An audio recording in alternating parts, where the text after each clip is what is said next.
तो hello students, आज हम शुरू करते हैं एक नया टॉपिक जिसका नाम है intensity of electric field due to an electric dipole in equatorial condition.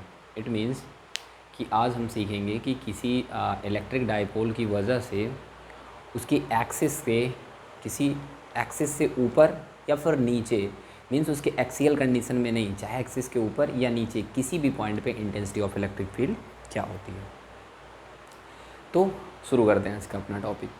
तो सबसे पहले हम ये जानने की कोशिश करते हैं कि इलेक्ट्रिक डाइपोल क्या होता है। तो इलेक्ट्रिक डाइपोल तो बताया था मैंने कि क्या होता है। इलेक्ट्रिक डाइपोल एक सिस्टम होता है जिसमें दो चार्ज होते हैं जो अपोजिट नेचर के होते हैं और काफ़ी कम दूरी पर प्लेस्ड होते हैं, राइट।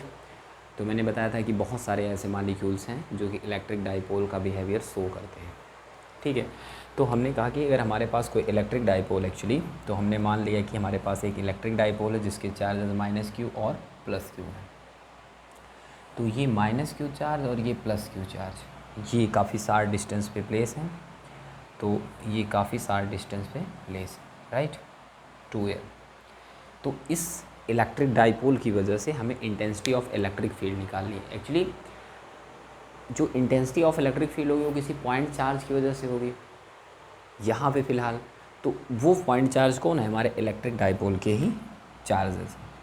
तो अगर इस सिस्टम में अगर हम कहें ये इनकी एक्सिस है, तो इस एक्सिस के अबव हम इस पॉइंट पे intensity of electric field actually निकालना चाह रहे हैं। इस पॉइंट पी पे इंटेंसिटी ऑफ इलेक्ट्रिक फील्ड निकालना चाह रहे हैं।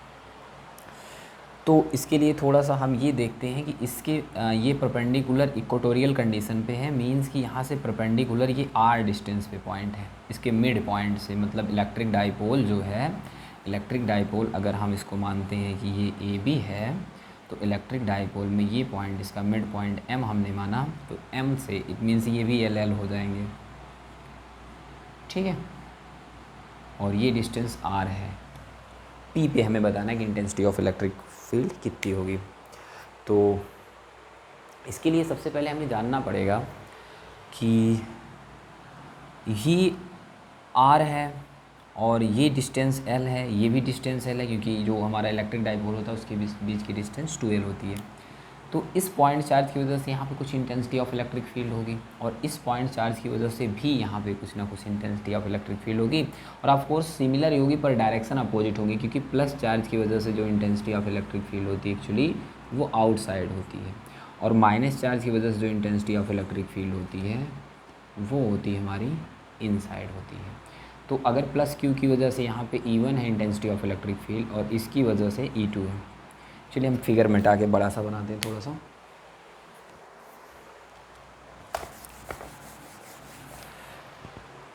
तो बात तो हमने कर ही ली थी कि दो हमारे चार्ज रहेंगे, एक -q चार्ज, दूसरा हमारा रहेगा +q चार्ज। और ये पॉइंट चार्जेज हैं इलेक्ट्रिक डाइपोल के, और इस पॉइंट P पे हमें इंटेंसिटी ऑफ इलेक्ट्रिक फील्ड निकालनी है। ये इलेक्ट्रिक डाइपोल का हमने मिड पॉइंट मान लिया। A पे चार्ज रखा है -q, B पे चार्ज रखा है +q।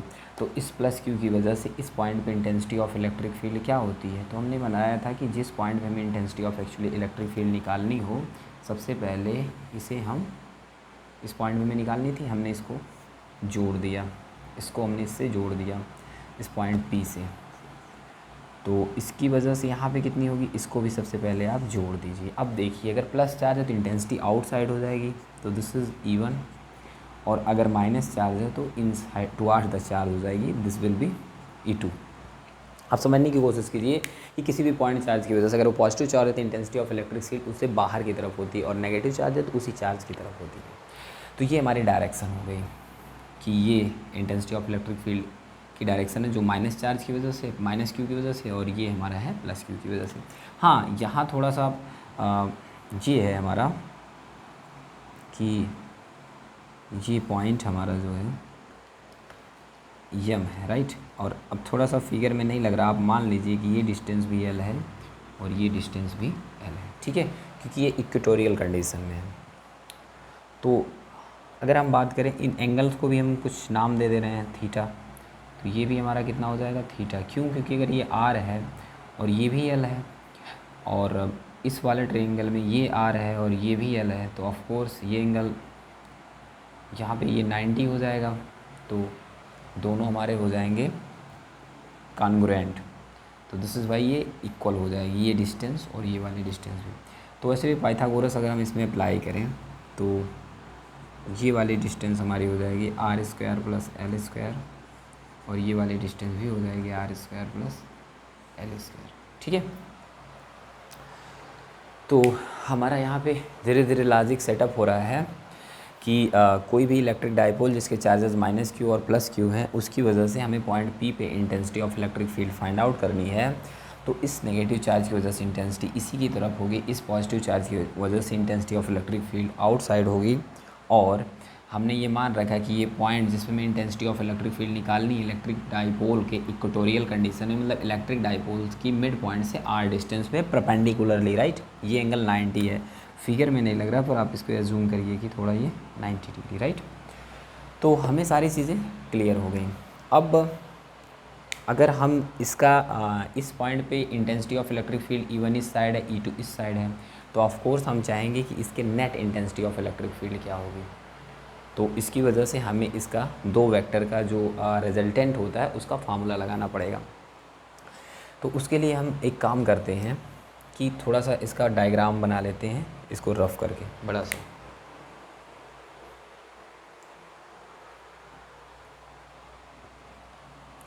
देखिए यहाँ से कुछ बातें लिख लेते हैं जो हमें यूज़ होंगी।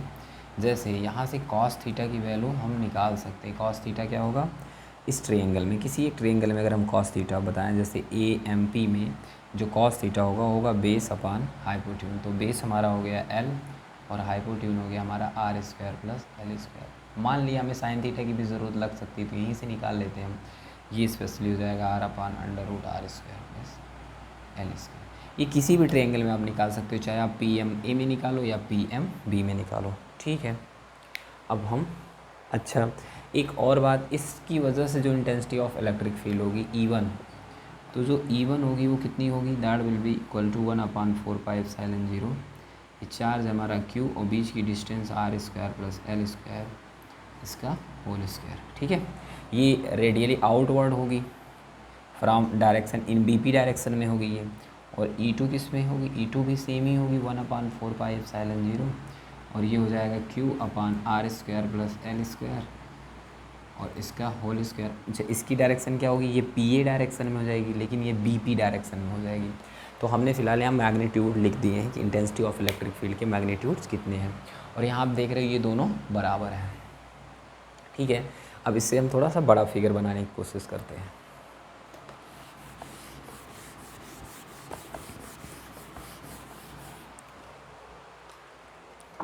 अब आपको यहाँ पे ये जानना होगा, देखिए हमने बताया था कि हमारा जो यहाँ पे जो फिगर था कुछ ऐसा था,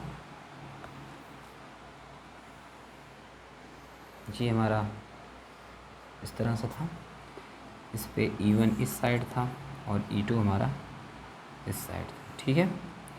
तो ये एंगल थीटा था एंड ये एंगल भी थीटा था, ये R था, ये L था, ये L था, एंड ये पॉइंट हमारा था P, ये पॉइंट हमारा M, ये पॉइंट हमारा A, ये पॉइंट हमारा P। अब देखिए आप, अगर हम यहाँ पे एक हॉरिजॉन्टल लाइन खींचे, मीन्स इसी के पैरेलल, तो हम कह सकते हैं अगर ये वाला एंगल थीटा है तो ऑफ कोर्स ये वाला एंगल भी थीटा होगा, और ये थीटा है तो ये भी थीटा होगा।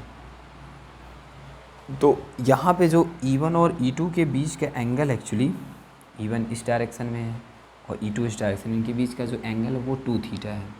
तो अब हम इसी को मिटा के इसको मिटाएंगे और ये समझ गए हैं हम लोग कि यहाँ पे दो vector E1 vector and E2 vector, तो इनके बीच का एंगल कितना है, 2 थीटा।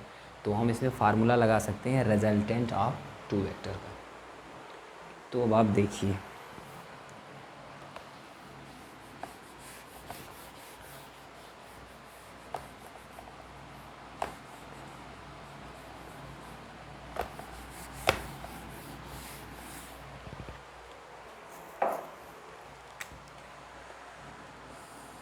हमारे पास यहाँ पे ये एंगल कितना आ गया है, 2 theta. This is our E1, this is our E2। हमें पता है ऑलरेडी कि जो हमारा E नेट होगा वो किसके बराबर होगा, तो दो वेक्टर का जो रिजल्टेंट होता है उसका फार्मूला होता है E1 square plus E2 square plus 2E1 E2 cos of 2 theta, क्योंकि इनके बीच का एंगल एक्चुअली 2 थीटा है। अब आप इसको समझ सकते हो कि जो E1 E2 है बराबर है, तो हम यहाँ से लेट कर सकते हैं कि let E1 is equal to E2 is equal to E, कि बराबर है। तो यहाँ पे ये हमारा हो जाएगा E square plus 2E into E cos of 2 theta. तो यहाँ पे हमारा हो जाएगा ये ई स्क्वायर हो गया मिलके 2E स्क्वायर, और ये भी मल्टीप्लाई होगा तो हो जाएगा 2E square cos of 2 theta. ये हमारा हो गया E net, right, net intensity of electric field की। अब इसमें दोनों में 2E स्क्वायर कॉमन है, तो इसको थोड़ा सा और ऑपरेट करते हैं।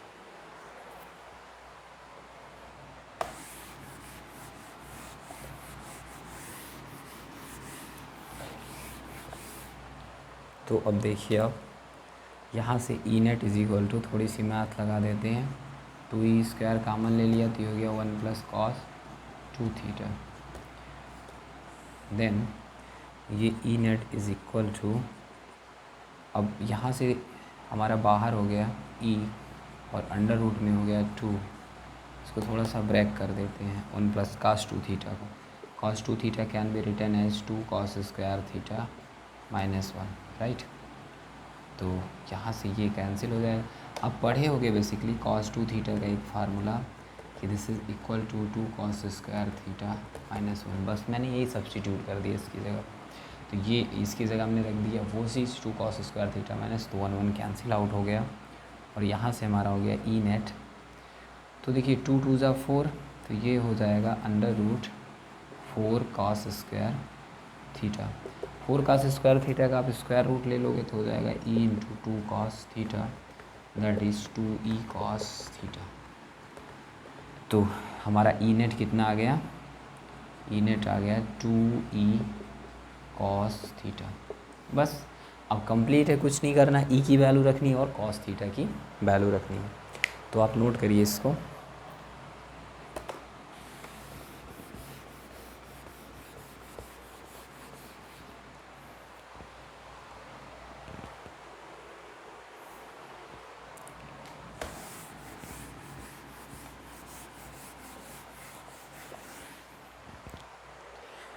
तो हमने फाइनली ये निकाल लिया कि E net is equal to 2E cos of theta, ठीक है। और हमें पता है क्या कि E is nothing but 1/4πε0 cube upon are square plus L square, root इसका स्क्वायर था actually, and cos theta is nothing but this is L upon root over R square plus L square. तो इसमें value रख देते हैं 1/4πε0, ये square root हट ही जाएगा, तो ये हो जाएगा q upon are square plus L square, and cos theta की वैल्यू हमारी l r square plus L square,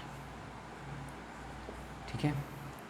तो ये हो जाएगा, ऊपर हो जाएगा हमारा क्यू इंटू 2L, ऐसे बना लेते हैं हम, और ये हो जाएगा 4πε0 R square plus L square. देखिए जैसे ये हमारी पावर हाफ एक्चुअली, और यहाँ पावर 1 है, तो ये पावर हो जाएगी हमारी 3/2। तो ये हमारा आ गया ई नेट। तो ई नेट बराबर, ये आपको समझना चाहिए कि r square plus L square है, और ये रूट हटा के हम पावर हाफ लिख सकते हैं ना, नहीं लिख सकते हैं इस चीज़ को, जैसे इस तरह से लिख दिया r square plus L square, और इसे लिख दिया r square plus L square, root को हम हाफ लिख सकते हैं, एंड दोनों बेस सेम है, तो पावर यहाँ पे क्या होंगी, ऐड हो जाएंगी, तो 1 + 1/2 ये हो जाएगा 3/2। मैंने स्टेप डायरेक्ट लिख दिया है। तो आप जानते हो Q इंटू 2L क्या होता है, P होता है, एंड ये पहले से हम लोग जानते हैं सिनेरियो कि L बहुत छोटा होता है R के कंपेरिजन में, और L स्क्वायर तो फिर 0 ही हम लेते हैं, as L square as compared to R square बहुत छोटा होगा, तो उसको हम लगभग 0 के इक्वल कंसीडर कर लेते हैं। तो दिस विल बी P/4πε0, और ये R square whole to the power 3/2। तो 2 से 2 कैंसिल हो गया, तो फाइनली हो गया 1/4πε0 P/r³। This is equal to E net. तो आप इसे नोट कर लीजिए।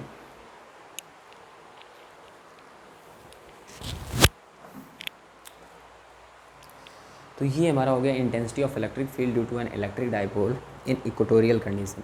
इट मीन्स इसे हम समझ लें कि अबव द एक्सिस या बिलो द एक्सिस भी हम सेम सिनेरियो से कर सकते थे।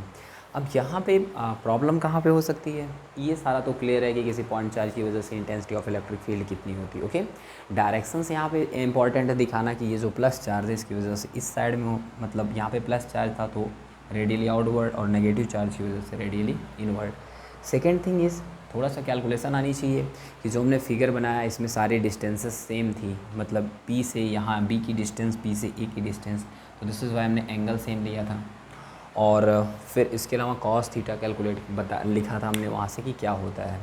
एक और इम्पॉर्टेंट पॉइंट है, जब हम फिगर इसको ड्रा कर रहे थे तो यहाँ से ये भी देख समझने की बात थी कि